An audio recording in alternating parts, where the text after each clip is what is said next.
Is Shane Fuller giving his take on Mono Yellow Ginyu? Go ahead. Alright, disclaimer, this deck is more for fun, maybe not necessarily tournament worthy, but I just liked the idea to be able to play two completely different styles because of a side, which I'll highlight near the end. So, to start, Ginyu leader. A lot of times at the beginning of the game, I'll be using him a lot like Vegeta to be able to either create field presence or add more cards in my hand for more hand advantage. Let me go ahead and start after that with the staple cards. You guys probably all play this in yellow. We got the Frieza's Call. You can play Guldos, your Avenging Friezas, and even if you wanted to, the Sorbets, to be able to create, like, either get more to your hand, create field presence, rest cards, or be able to use Sorbet's effects, at least at the start, because I start with the control variant of this deck, and then I swap into the aggressive deck, which is my secondary playstyle. But you guys can swap that up at any time. Then the final staples, of course, is the 4 life, 10k draw card. No need to go further with that. Next, the simple start, since we are running Ginyu leader, is the Ginyus. Of course, Guldo is the star, and then we have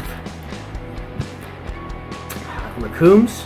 You could always Frieza's Call for him if you're facing something really silly that, like Vados, that can attack into these cards. It would be a 16k during their turn, so they would actually have to combo over that.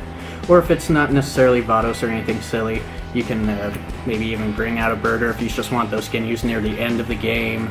And then the love-hate child of Ginyus is the Jeice. Top 3 cards, summon a Ginyu if you happen to get it. Otherwise, a lot of times he can be used for energy fodder.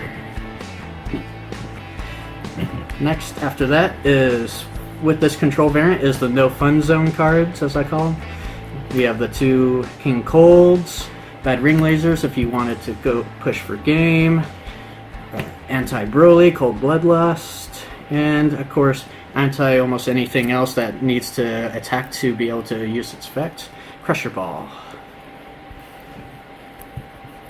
Alright, now after that is your normal win conditions. Of course, Mecha-Frieza, the John Wick of the deck, and pretty much staple as well, but of course he's a win condition.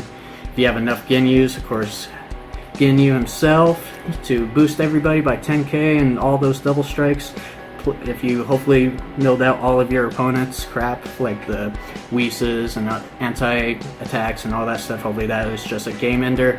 And then the Golden Frieza card to be able to just end the game, triple strike, rest cards, get rid of combo cards on the field and all of that. So, beyond that, for the change-up, I have the side deck, in which you basically side in 14. I just have the Cold Bloodlust if you just wanted to keep with control and you're facing a Broly or something.